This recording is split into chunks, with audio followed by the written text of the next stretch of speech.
You know, I'll be honest with you, I'm probably not going to be at my best today because I was up late last night. I was watching a lot of reruns of some old police programs. I was watching a Dragnet. You know, I had to watch Jack Webb and NYPD Blue and Chips, and even Andy and Mayberry, because, you know, in there's certainly a sheriff in there. And for On Location today, look where we are.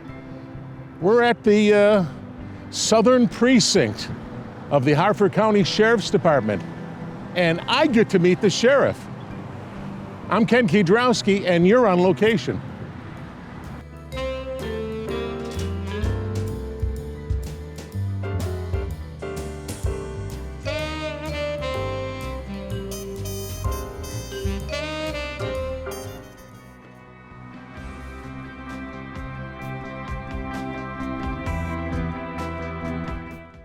Yeah, welcome back. I'm Ken Kiedrowski, and you are On Location. And for me, I'm going to have to be in my very best behavior, the best behavior I've ever exhibited on TV before, because I'm going to be interviewing the sheriff of Harford County, Maryland, Jeff Gahler. Jeff, thank you so much. Absolutely, Ken. For not throwing me in the clink, for being bold enough to try to interview you. Let's see how the interview goes, and then we'll decide. No, don't put that pressure on me. Please, Sheriff, please don't put that pressure on me.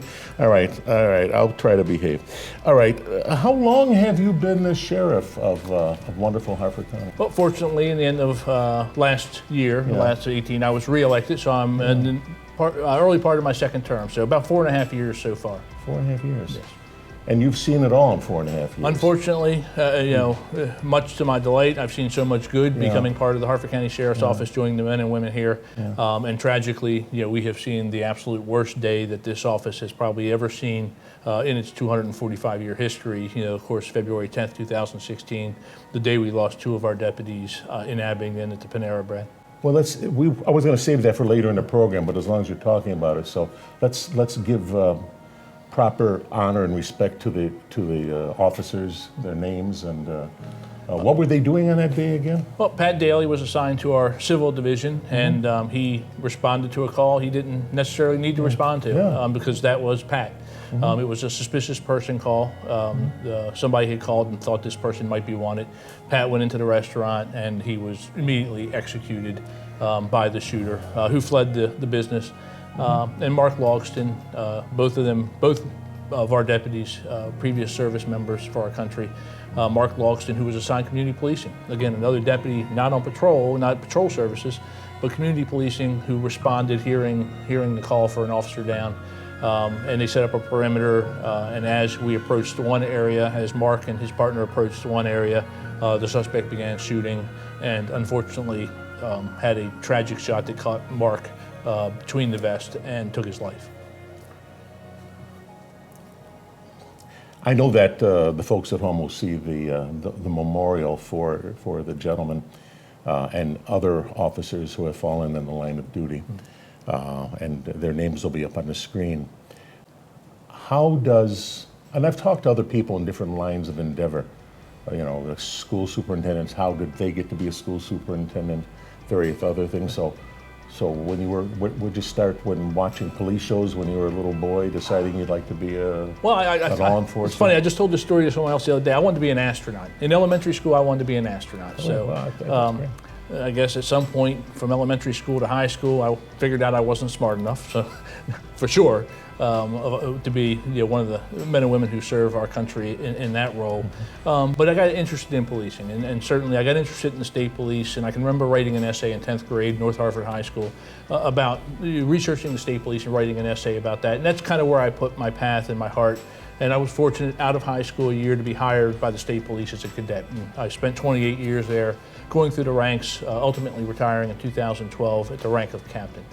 During that time, and working most of my years here in Harford County as a patrol trooper, up through the ranks, like I said, as a captain in charge of 3 counties, I worked hand in hand with the men and women of the Sheriff's Office and always had the utmost respect for the great job that was done here. I watched this agency growing and becoming even more professional over those years. And certainly, I don't know exactly when, but during my time, I decided, being sheriff one day was certainly a goal I aspired to. And as far as putting the pieces in place, that goes back to about 2008, where I started my first campaign for sheriff. I ran in 10, I was unsuccessful, ran again in 14, and again, of course, was elected, and ran again in 18, and was reelected by the largest margin of any of the elected officials. So I'm happy to say that. I hope everyone might not agree with everything I do or my philosophies on everything, but I don't think anyone doubts that I'm hardworking and committed to this job. And the day comes, if the day comes, where I don't love getting up in the morning, putting this uniform on, I won't be running for sheriff again. But as long as I do, my citizens will get the best out of me. Well, when he gets up in the morning, ladies and gentlemen, and gets dressed in his uniform, I want you to know we're not going to focus on this, but he has the most highly polished black shoes I've ever seen. And I was in the Naval Reserve. I know a little bit about spit polish. It's amazing, but that's for another show and another day. So you get elected to be the sheriff in the sheriff's office. Indeed. That's a long story. That's on another show too. So what's the difference? Why is it the sheriff's office and not the sheriff's department? Well, a department, and I work for the Maryland State Police, which is a department of state government. Okay. So the department head reports to ultimately an elected official. Here, the sheriff is that elected official. So the office of the sheriff, like the office of the state's attorney, the sheriff's office is an independent organization, and the top of that organization, elected by the people, reports right to the people. I had people, back in my days previously, they would call me in the state police, and they want to say the sheriff's office did something, thinking the state police had a supervisory or oversight role. And here they would call, they want to call a congressman at times, and we try to provide our best service, but not everyone's always happy. No. Or they want to call the county executive. And that's where, indeed, every 4 years, I answer to the people. We have a great working relationship with our county executive. We have a great governor, but that's not who I work for. I work for the citizens of this county. What's the biggest surprise that hit you in the face after you took over as sheriff? I think how busy this role is. And again, in my last career in the state police as a troop captain, I had 3 counties, I had 200 troopers, and I was running quite a bit. And I had someone tell me along the way, you have no idea how busy you'll be if you're fortunate enough to be elected sheriff. When I was elected, they proved themselves to be, that statement to be 100% correct. This is a full-time, beyond a 40-hour work week, maybe 120 hours a day if that's possible. It's certainly 24/7. I am from sunup to sundown, and often after sundown, going, and if not sheriff's office commitments, I'm still a politician too, so I'm going to political events as well. So, being out in the community, being at different functions at the sheriff, and we have a very large sheriff's office here in Harford County, and all the roles and responsibilities. A lot of events come along with that. A lot of meetings come along with that. So if I'm not in a meeting, I'm behind my desk. But it's a busy job. And do I have it right that the Harford County Sheriff Office is the largest sheriff office in the state of Maryland? We are, in terms of budget, in terms of population served, in terms of everything other than we're just a few employees behind Charles County. We are far away the largest 2 sheriff's offices in the state. We are certainly the largest sheriff's office from in that regard. $87 million were a big expense to Harford County taxpayers, and they deserve the very best. Paying for that service, they deserve the very best, and I hope that's what we give them, the men and women of our office strive to give our citizens every single day. But we do all the traditional, where other places around the state, some sheriff's offices have given up or had taken away from them some of the traditional responsibilities from our formation of our country and our state. But we do it all. We do law enforcement, we do correctional services, civil process, court security at the circuit court, and we also assumed animal control 4 years ago, which has been a very good addition. So we have more functions than any other sheriff's office in the state as well. Is there something in particular that you think that people would be surprised that you have some input in or some control over? Probably animal control, because it wasn't one of the past responsibilities. And it's not a big unit. There are 5 animal control officers and a supervisor and 1 admin staff that we assumed from the county, but they've been a wonderful fit to our office. And often when they were a part of county government instead of part of the sheriff's office, they would go, and then a law enforcement response was still needed, a dog bite or something like that. So being part of our organization, working hand in hand anyway, has been a natural fit, and they've just been a wonderful addition to our office. Okay. We're going to take a break. We're going to get into some harder questions in a while, but I'd like the people at home to get to know you a little bit more as Jeff, the guy next door. Okay. I mean, you're the politician, you're the consummate law enforcer, but you're also very much a human being. You have a wife, you have a family, you live in a nice neighborhood and all that stuff. What's your favorite road in Harford County? I would have to say probably my road home. The road home. I don't get to use it often. When I go home at the end of the day, turning off the state route onto my home road, that's a good feeling. So I'll use that one. I imagine your neighbors are kind of glad that the sheriff of the county lives next door to them. Well, in the state police too, I always had a take-home vehicle. There you go. Yeah, they're used to having a police car there. So from 2012, I retired from state police until 2014 when I was elected sheriff. They kind of lost the presence of a working police officer there. Yeah. So I think that they do value the fact that the sheriff is there in the neighborhood. They don't really need the Ring doorbells. They've got you. I would still Ring, Nest, whichever company it is. Those doorbells, those kind of cameras have helped us solve many crimes. So I would say yes, they need them, and if you can afford the not really big expense, a small expense of getting one. They're a great tool. I just got one recently, and yes. And now I know the biggest thing it's telling me now is when my lawn gets cut. Well, I see that it rings, and somebody's cutting the lawn. Okay. And I have one, and I know when the Amazon truck's coming. It's coming from my wife more than it is from me, but almost every day. Well, this is probably a gimme question. What's your favorite Maryland food? Oh, and I have to go. It's just Maryland steamed crabs. Well, there you go. Yeah. I just came from a trip and I was away, and no one does. They think they do seafood Are like you Maryland. Are you good at picking? Oh yeah. And you want the more Old Bay, the better? I make a little pile for the dipping, and the longer the better. Okay. I can sit there a long time.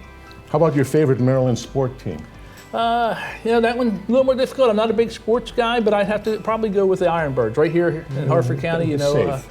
It's safe, and they've been wonderful partners. Going back to the loss of Pat and Mark in 2016, even before that, they're great community partners. Yeah. But just like our whole community, they really stepped up, and they did so many things around that, and so many things since they partner with the community. Just a great organization. I'm sure Cal appreciates that. What was your favorite TV police show? I'm not really. I'm old. I'm not really a TV guy. No, you're not old. I'm old. You're not old. I had to go back. I think what I watched, probably the most of any police show, because I don't watch TV routinely now, was 1 Adam 12. I mean, that takes me back to that. 1 Adam 12, 1 Adam 12. Yeah, it's classic. See the complaint. Yeah, that probably goes back to my historically favorite police show. Yeah. See, my favorite all-time show is Dragnet, because just the facts. Yes, basic indeed. police work, walking around. And Joe Friday was no nonsense, and he wasn't a deputy, but FBI. Yeah, well, there you go. How do you relax? I mean, this is a high-stress job, for God's sakes. It is high stress, and you touched on it. Family life is important, and you can't try to miss out on that. So I just came back. It was my 25th wedding anniversary. My wife and I were able to get away for a little bit, and we spent some time together. So when you can put aside, it's 24/7. I don't. I'm not paid for an 8-hour workday. I'm paid to be the sheriff around the clock, and that's the way we operate the office. If something's happening, we get up and go. So as far as relaxing, I try. I have been real good. Get some exercise, going out for a jog here and there. Our headquarters building just got some renovations, and I'm happy to say that we were able to include a multi-purpose room or a gym.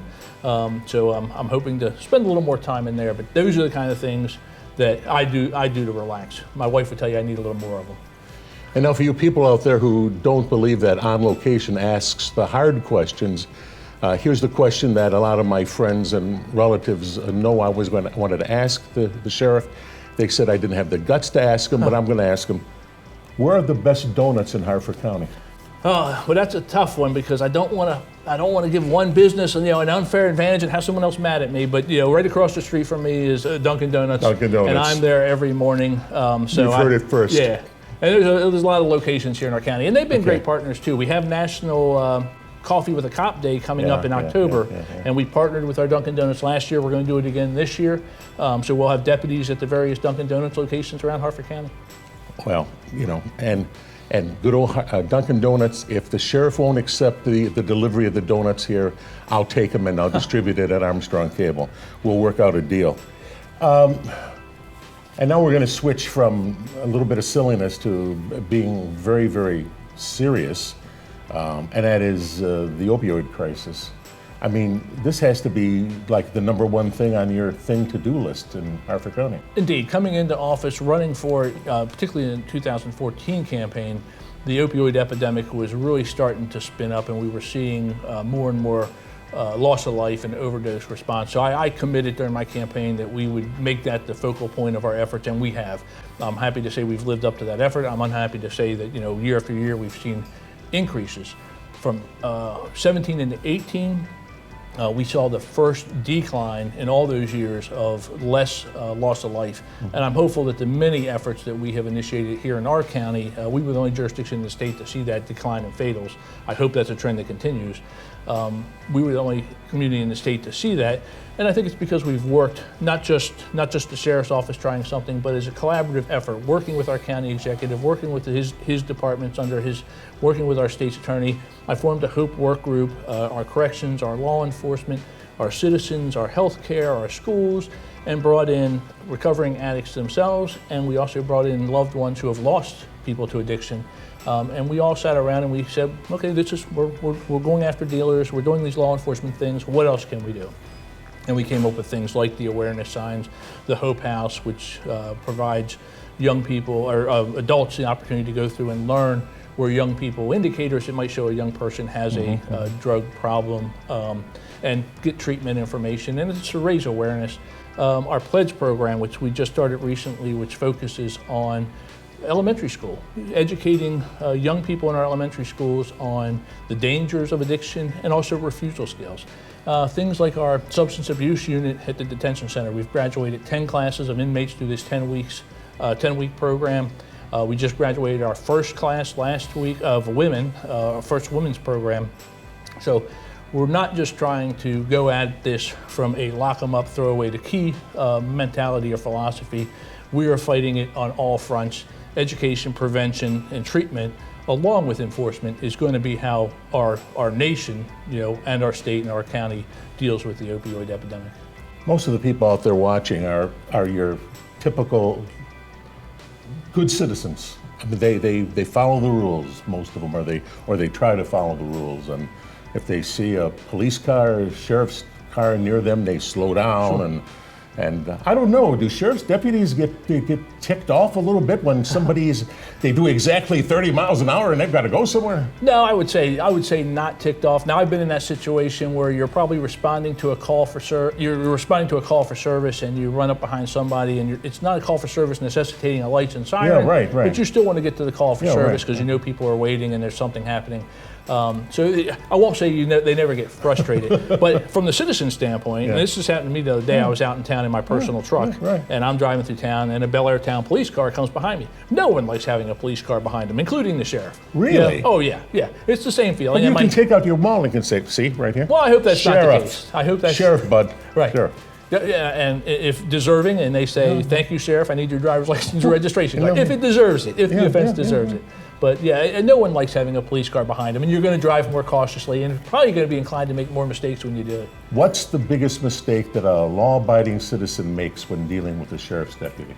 I think particularly in the biggest place you see law enforcement, sheriff's office, or any law enforcement interact with the public are traffic stops. And I think to have what we see a lot, and we have some of our deputies equipped with body cameras, but all of our cars with the in-car camera systems, are people who want to debate the violation or just the necessity of committing the violation on the side of the road. That's not the place for that. It's not safe for the citizen. It's not safe for the police officer. If it's a ticket or a warning, if it's a traffic ticket, then there'll be a court date down the road, and that's the appropriate place to have those drawn out conversations. And now I'm going to give you a chance to be a television personality. There's the camera. How about talking to some young men and young women and tell them why they should think about signing up on the dotted line to be a sheriff's deputy in Harford County? Well, certainly we are in a situation across the country where I think, in a large part, some of it's the media, the portrayal of law enforcement hasn't been its most favorable. There are bad actors in every profession under the sun. Overall, the men and women of law enforcement across the country do a great job. We have a great organization here in Harford County, and it is truly a family-based organization. There are so many.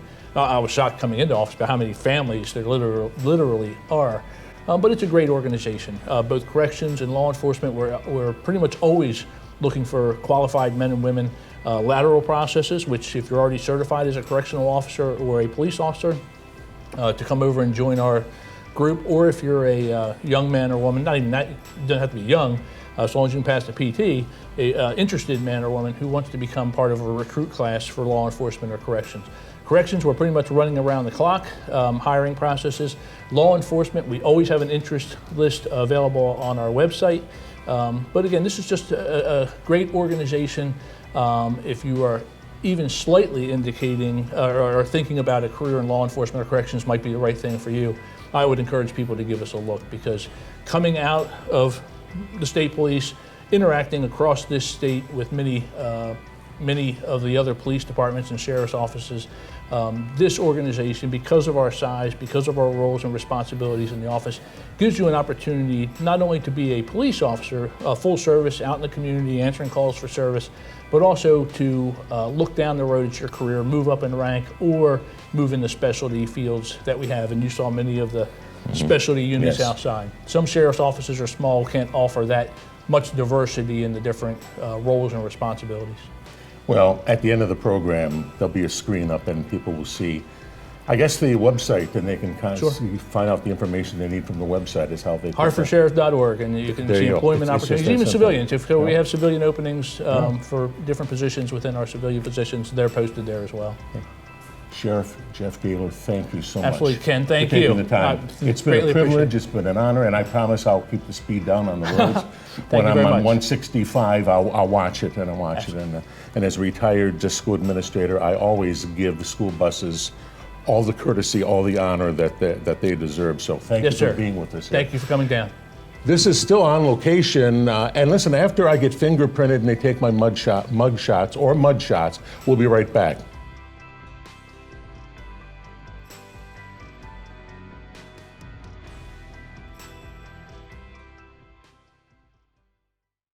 Hi, I'm Ken Kiedrowski again, and I want to thank you for being with us today on location, visiting with Sheriff Jeff Gahler, Sheriff of Harford County, Maryland. You know, I could stand here and talk about a lot of things about the importance of the Sheriff's Department, but you know, the department has lost 7 officers in its history. And their service and their memory is what it's all about. Thank you for being with us today.